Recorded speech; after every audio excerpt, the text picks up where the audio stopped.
ಯೋಚನೆ ಮಾಡಬೇಡಿ ಬುದ್ಧಿ. ಜನನಿ ಅಮ್ಮವ್ರನ್ನ ಇಲ್ಲಿ ಕರ್ಕೊಂಡು ಬರೋ ಜವಾಬ್ದಾರಿ ನಂದು.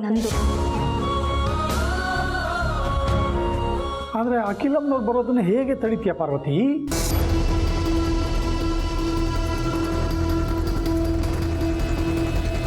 ನಾನು ನಂಬಿರೋ ನನ್ನ ಶ್ರೀರಾಮ ನನ್ನ ಕೈ ಬಿಡಲ್ಲ.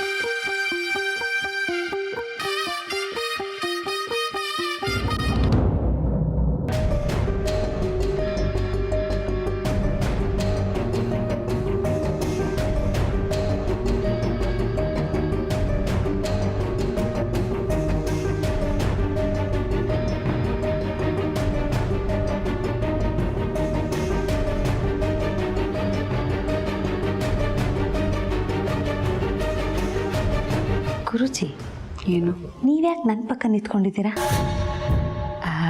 ನಿಮ್ಮ ಬಾವಿ ಗಂಡನ ಜೊತೆ ಹೋಗಿ ನಿಂತ್ಕೋಬೋದಲ್ವಾ? ಪರವಾಗಿಲ್ಲ ಬಿಡಿ. ಅಯ್ಯೋ ಗುರುಜಿ, ಅವಕಾಶ ಮತ್ತೆ ಮತ್ತೆ ಸಿಗಲ್ಲ. ಸಿಕ್ಕಾಗ ಲಬಕ್ಕಂತ ಕ್ಯಾಚ್ ಹಾಕೊಂಡ್ಬಿಡ್ಬೇಕು. ಹೋಗಿ ಗುರುಜಿ, ಪಕ್ಕದಲ್ಲಿ ನಿಂತ್ಕೊಳ್ಳಿ. ಹೋಗಿ ಅಂದರೆ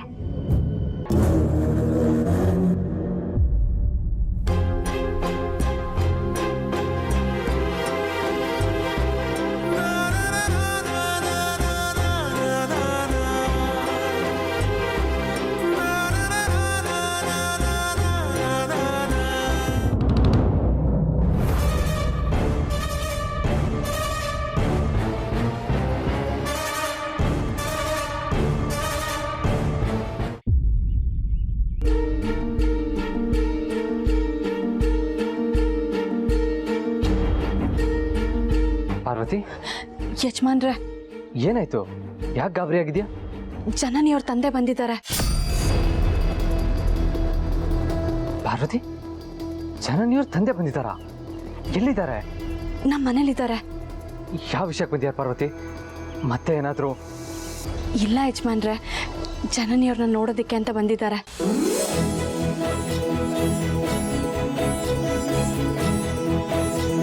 ಹೌದಾ? ಹಬ್ಬದ ದಿನ ಎಂಥ ಸಂತೋಷವಾದ ವಿಷಯ ಹೇಳಿದೆ ಪಾರ್ವತಿ. ಈ ವಿಷಯ ನಾನು ಈಗಲೇ ಅಮ್ಮಂಗೆ ಹೇಳ್ತೀನಿ, ತುಂಬ ಖುಷಿ ಪಡ್ತಾರೆ. ಯಜಮಾನ್ರೆ, ನಿಮ್ಮ ದಮ್ಮಯ್ಯ ಅಂತೀನಿ, ದಯವಿಟ್ಟು ಹಾಗೆ ಮಾತ್ರ ಮಾಡಬೇಡಿ. ಯಾಕೆ ಪಾರ್ವತಿ? ಬುದ್ಧಿಯವ್ರು ಬಂದಿರೋ ವಿಷಯ ಅರಸನ್ ಕೋಟೆಗೆ ಗೊತ್ತಾಗಬಾರ್ದು ಅಂತ ಖಡಾಖಂಡಿತವಾಗಿ ಹೇಳಿದ್ದಾರೆ.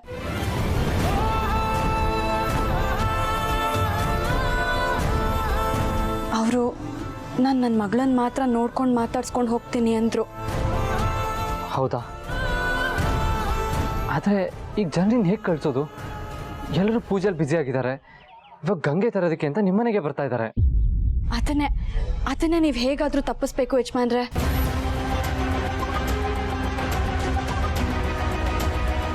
ಯಾವುದೇ ಕಾರಣಕ್ಕೂ ಅಖಿಲಮ್ಮ ಅಲ್ಲಿಗೆ ಬರಬಾರ್ದು. ಬಂದರೆ ಬುದ್ಧಿಯವ್ರು ಗ್ಯಾರಂಟಿ ಹೊರಟೋಗ್ತಾರೆ ಯಜಮಾನ್ರೆ. ಹಾಗಾದರೆ ಜನನಿಯವ್ರಿಗೆ ಮತ್ತೆ ನಿರಾಸೆ ಆಗುತ್ತೆ. ಪಾಪ ಮದುವೆ ಆದಾಗಿಂದ ಇಂಥ ದಿನಕ್ಕೋಸ್ಕರ ಕಾಯ್ತಾ ಇದ್ದಾರೆ. ಆ ದಿನ ಇವತ್ತು ಕೂಡ ಬಂದಿದೆ. ಯಾವುದೇ ಕಾರಣಕ್ಕೂ ಈ ಅವಕಾಶನ ಅವ್ರು ಕಳ್ಕೋಬಾರ್ದು. ಅಖಿಲಮ್ಮ ಅಲ್ಲಿ ಬರದೇ ಇರೋ ಹಾಗೆ ನೀವೇ ತಡಿಬೇಕು. ಜನನಿ ಅಮ್ಮವ್ರು ಮಾತ್ರ ಬರೋ ಥರ ಆಗಬೇಕು. ಆದರೆ ಅದು ಹೇಗೆ ಸಾಧ್ಯ ಪಾರ್ವತಿ? ಪ್ರತಿ ವರ್ಷನೂ ಅಮ್ಮನೇ ಗಂಗೆ ತಂದು ಕೂರಿಸೋದು. ಇವಾಗ ಅವ್ರನ್ನ ಹೇಗೆ ತಡೆಯೋದು? ಅದೇ ನನಗೂ ಗೊತ್ತಾಗ್ತಾ ಇಲ್ಲ ಯಜಮಾನ್ರೆ. ದಯವಿಟ್ಟು ಏನಾದರೂ ಮಾಡಿ. ಬೇರೆಯವ್ರ ಕಷ್ಟನ ತಲೆ ಮೇಲೆ ಹಾಕೊಂಡು ಎಲ್ಲರೂ ಚೆನ್ನಾಗಿರ್ಬೇಕು ಅಂತ ಬಯಸು ನಿನಗೆ ನಾನು ಕೈ ಮುಗಿಬೇಕು ಪಾರ್ವತಿ. ಕೈ ಮುಗಿಬಾರ್ದು. ಈಗ ನೀನು ಧೈರ್ಯವಾಗಿ ಮನೆಗೆ ಹೋಗು. ಹೇಗಾದರೂ ಮಾಡಿ ನಾನು ಜನನಿನ ಮನೆಗೆ ಕಳಿಸ್ತೀನಿ. ಸರಿ ಯಜಮಾನ್ರೆ.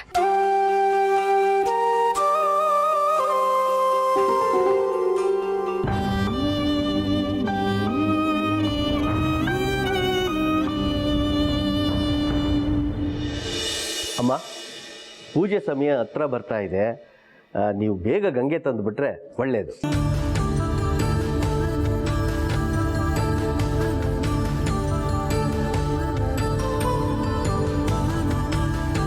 ಅಕ್ಕ, ನಾವು ಹನುಮಂತಗೋಸ್ಕರ ಕಾಯ್ತಾ ಇದ್ರೆ ಮುಹೂರ್ತ ಮೀರೋಗ್ಬಿಡುತ್ತೆ. ಬನ್ನಿ ಅಕ್ಕ, ನಾವೇ ಹೋಗಿ ಗಂಗೆ ತರೋಣ. ಹಾಗೆ ಮಾಡೋಣ. ಅನುಷ್ಕಾ, ಜನನಿ, ಬನ್ನಿ ಹೋಗೋಣ.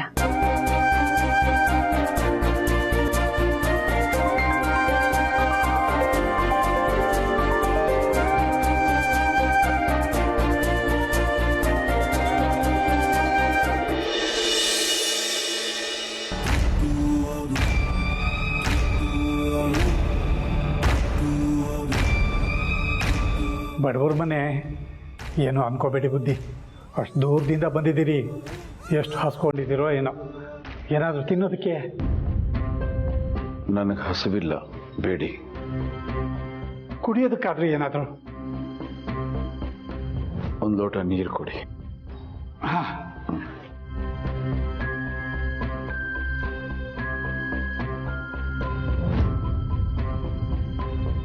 ತಾವು ಕುತ್ಕೊಳ್ಳಿ. ಇರಲಿ, ಕುತ್ಕೊಳ್ಳಿ.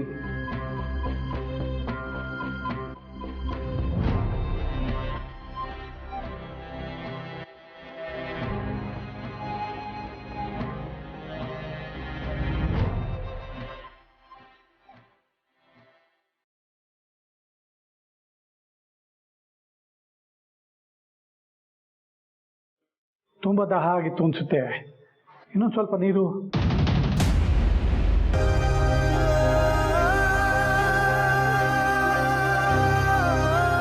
ಗಂಟ್ಲಿಗಾಗೋ ದಾಹನ ಈ ನೀರು ಕಡಿಮೆ ಮಾಡುತ್ತೆ.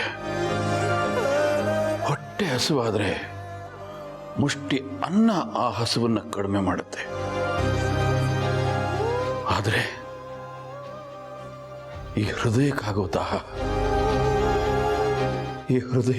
ದಾಹ ಇದೆಯಲ್ಲ, ಅದು ಮಾತ್ರ ಕಡಿಮೆ ಆಗೋದಿಲ್ಲ. ಅದು ಸದಾ ಹಂಬಲಿಸ್ತಾ ಇರುತ್ತೆ.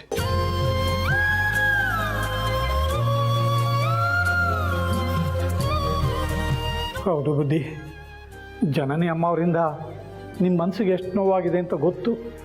ಆದರೆ ಜನನಿ ಅಮ್ಮ ಅವ್ರಿಗೆ ನಿಮಗೆ ಮೋಸ ಮಾಡಬೇಕು ಅನ್ನೋ ಉದ್ದೇಶ ಇರಲಿಲ್ವಲ್ಲ. ಅವರು ಇಷ್ಟಪಟ್ಟವ್ರನ್ನ ಮದುವೆ ಆಗಿದ್ದ ಮಾತ್ರಕ್ಕೆ ಜನನಿ ಅಮ್ಮ ಅವ್ರಿಗೆ ನಿಮ್ಮ ಮೇಲಿನ ಪ್ರೀತಿ ಏನು ಕಮ್ಮಿ ಆಗಿಲ್ಲ, ಅದಾಗೋದೂ ಇಲ್ಲ. ಬುದ್ಧಿ, ನಿಮ್ಮ ಮಗಳು ನಿಮ್ಮನ್ನು ನೆನೆಸ್ಕೊಂಡು ಎಷ್ಟು ಸಾರ್ಥಿ ಆಗ್ತಿದ್ದಾಳೆ ಗೊತ್ತಾ?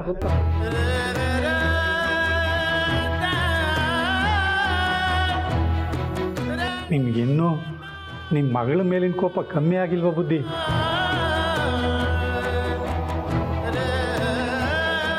ಕೋಪ? ಮಕ್ಕಳಲ್ಲಿ ದಾರಿ ತಪ್ಪಿಬಿಡ್ತಾರೋ ಅಂತ ಹೇಳಿ ಸ್ವಲ್ಪ ನಿಷ್ಠೂರವಾಗಿ ನಡ್ಕೊಳ್ತೀವಿ. ನಾವು ಹಾಕಿದ ಗೆರೆನ ದಾಟಬಾರ್ದು ಅಂತ ಕಠಿಣವಾಗಿ ಹೇಳ್ತೀವಿ. ಆದರೆ ಈ ಮಕ್ಕಳು ಹಾರ್ಕೊಂಡು ಹೊರಟೋಗ್ತಾರೆ. ನಮ್ಮ ಮಾತು ಕೇಳಲಿಲ್ವಲ್ಲ, ಅವ್ರಿಷ್ಟ ಬಂದಾಗ ನಡ್ಕೊಂಡ್ರಲ್ಲ ಅಂಥೇಳಿ ನಮ್ಮ ಮನಸ್ಸಿಗೆ ನೋವಾಗುತ್ತೆ. ಕೋಪ ನೆತ್ತಿಗಿರುತ್ತೆ. ಆಗಲೇ ನಾವು ಬೈಯೋದು. ಯಾವತ್ತೂ ನೀನು ನನ್ನ ಎದುರಿಗೆ ಬಂದು ನಿಲ್ಬಾರ್ದು ಅಂತ ಹೇಳ್ತೀವಿ. ನಾನು ಸತ್ರು ನನ್ನ ಹೆಣದ ದರ್ಶನ ಮಾಡಬಾರ್ದು ಅಂತ ಹೇಳಿ ಅವ್ರಿಗೆ ಕಡ್ಡಿ ಮುರಿದಾಗ ಹೇಳ್ತೀವಿ. ದಿನಗಳು ಕಳೀತಾ ನಮಗೆ ಗೊತ್ತಿಲ್ಲ, ನಾವು ಹಾಗೆ ಕರಗೋಗ್ತೀವಿ. ಅಯ್ಯೋ, ಅರೆ ನಮ್ಮ ಮಕ್ಕಳು ತಾನೇ ತಪ್ಪು ಮಾಡಿದ್ದು ಅಂತೇಳಿ ನಮಗೆ ಗೊತ್ತಿಲ್ಲದೆ ನಾವು ಸೋತು ಹೋಗ್ತೀವಿ. ಯಾಕೆಂದ್ರೆ ಕರುಳಿನ ಸಂಬಂಧ.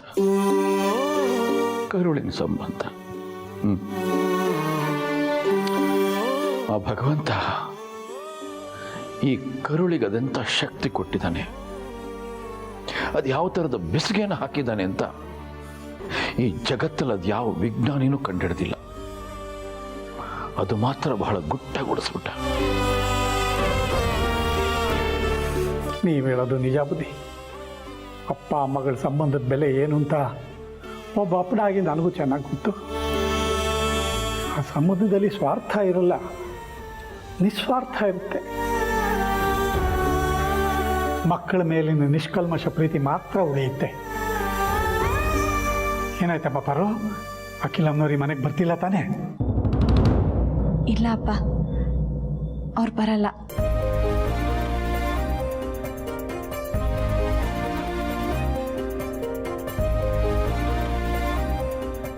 ಜನನಿ ಅಮ್ಮವರು ಬರ್ತಾರೆ.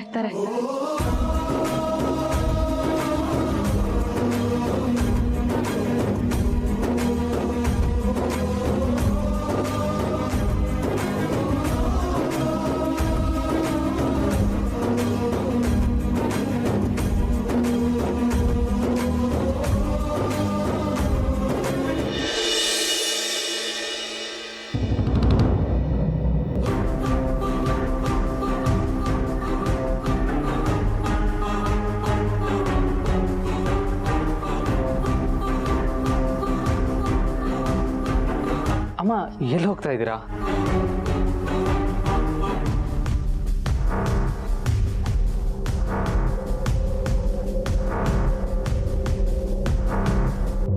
ಪಾರ್ವತಿ ಮನೆಯಿಂದ ಗಂಗೆ ತರೋದಕ್ಕಪ್ಪ.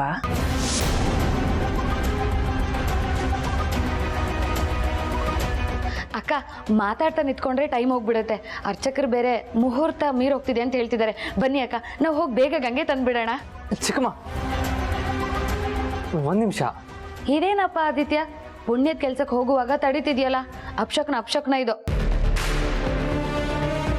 ಯಾಕಾದಿತ್ಯ, ಏನಾಯ್ತು? ಯಾಕೆ ನಮ್ಮನ್ನು ತಡೀತಾ ಇದೀಯಾ? ಅಮ್ಮ, ಅದು ಅಮ್ಮ, ನೀವು ಅರಸನಕೋಟೆಗೆ ಸೊಸೆಯಾಗಿ ಬಂದಾಗಿಂದ ಪ್ರತಿ ವರ್ಷ ನೀವೇ ಗಂಗೆ ಕೂರಿಸ್ತಾ ಇದ್ರಿ. ಈ ವರ್ಷ ಫಾರ್ ಎ ಚೇಂಜ್ ಹೊಸದಾಗಿ ಮದುವೆಯಾಗಿ ಬಂದಿರೋ ಈ ಮನೆ ಸೊಸೆ ಜನನಿ ತಂದರೆ ಚೆನ್ನಾಗಿರುತ್ತೆ ಅಂತ ನನಗನ್ನಿಸ್ತು. ಅದಕ್ಕೆ ತಡೆದೆ ಅಮ್ಮ.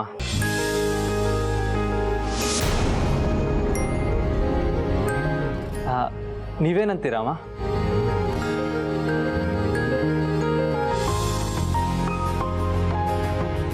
ಅದೇ, ನೀನು ಹೇಳೋದು ಸರಿಯಾಗೇ ಇದೆ. ಜನನಿನೇ ಹೋಗಿ ಗಂಗೆ ತಗೊಂಡು ಬರಲಿ. ಜನನಿ, ನಿನಗೊಪ್ಗೆನಮ್ಮ? ಸರಿ ಅತ್ತೆ, ನೀವು ಹೇಗೆ ಹೇಳ್ತಿರೋ ಹಾಗೆ. ಅಕ್ಕ, ಎಲ್ಲರೂ ಹೋಗಿ ಗಂಗೆ ತರೋಣ ಅಂತ ಆಸೆ ಹುಟ್ಟಿಸಿ ಇವಾಗ ಮೋಸ ಮಾಡ್ತೀರಾ? ಪ್ಲೀಸ್ ಅಕ್ಕ, ನಾವೆಲ್ಲರೂ ಹೋಗ್ತಾರಣ. ದಾಮಿನಿ, ಅರ್ಥ ಆಯ್ತಕ್ಕ. ಜನನಿ ಬಾಮ್ಮ, ಇದನ್ನು ತಗೊಮ್ಮ. ಪಾರ್ವತಿ ಮನೆಗೆ ಹೋಗಿ ಗಂಗೆ ತಗೊಂಡು ಬಾ. ಸರಿ ಅತ್ತೆ.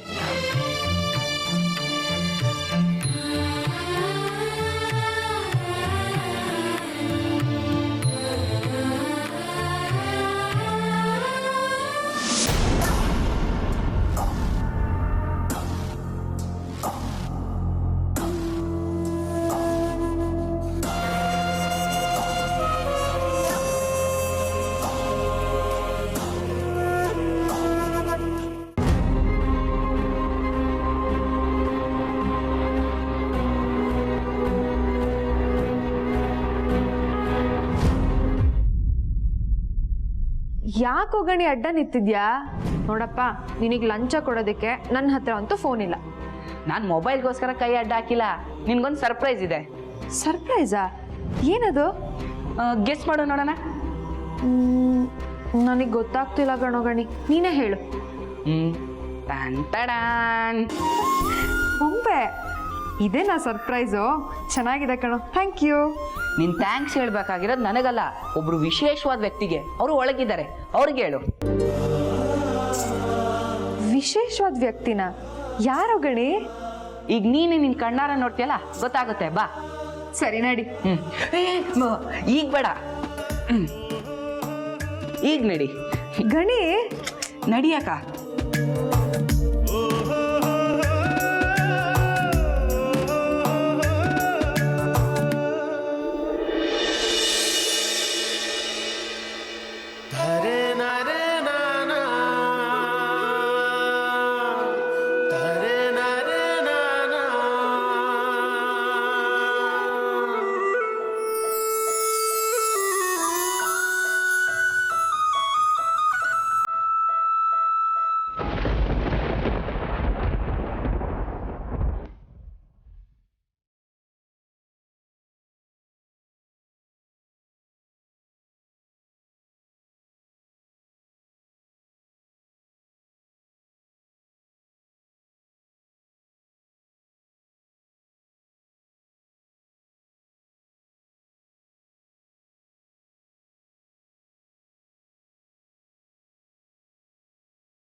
ಗುರೂಜಿ, ಯಾಕೆ ಈ ಥರ ಎಡವಟ್ಟಾಯ್ತು? ನಿಮ್ಮ ಮಾತು ಕೇಳ್ಕೊಂಡ್ರೆ ನಂಗೆ ಹಾಗೆ ಆಗೋದು. ಗುರೂಜಿ, ನಾನು ನಿಮ್ಮ ಬಗ್ಗೆ ಮಾತಾಡ್ತಿಲ್ಲ, ನನ್ನ ಬಗ್ಗೆ ಮಾತಾಡ್ತಿದ್ದೀನಿ. ಏನಾಯ್ತು? ಅಕ್ಕನ ಜೊತೆ ಆ ಪಾರ್ವತಿ ಮನೆ ಗಂಗೆ ತರಕ್ಕೆ ಹೋದಾಗ ಫುಲ್ ಬಿಲ್ಡಪ್ ತಗೊಳ್ಳೋಣ ಅಂತ ಅಂದ್ಕೊಂಡೆ. ಥೋ, ನಿಮ್ಮ ಭಾವಿ ಪತಿ ಅದಕ್ಕೆ ತಣ್ಣೀರು ಎರಚ್ಬಿಟ್ಟ. ದಮ್ ಇದ್ರೆ ಯಾಕೆ ಈ ಥರ ಮಾಡಿದೆ ಅಂತ ಆ ದಿನೇ ಹೋಗಿ ಕೇಳಿ. ಅಯ್ಯೋ ಗುರೂಜಿ, ಏನು ಹಿಂಗೆ ಹೇಳ್ತಿದ್ದೀರಾ? ಪೂಜೆಗೆ ಮುಂಚೆ ಮಹಾಮಂಗಳಾರತಿ ಮಾಡ್ಬಿಡ್ತಾನಷ್ಟೇ. ಮತ್ತು ಬಾಯಿ ಮುಚ್ಕೊಂಡು ನಿಲ್ಲಿ.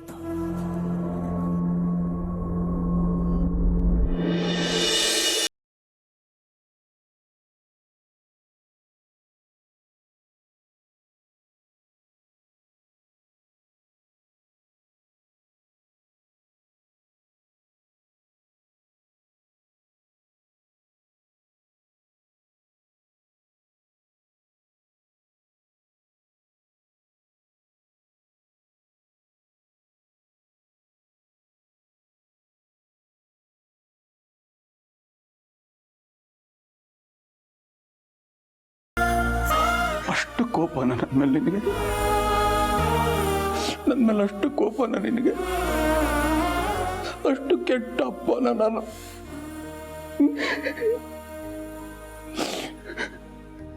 ಒಂದ್ಸಲನೂ ನಾನು ನೋಡ್ಬೇಕು ಅಂತ ನಿನಗೆ ಅನ್ಸಿಲ್ವಾ?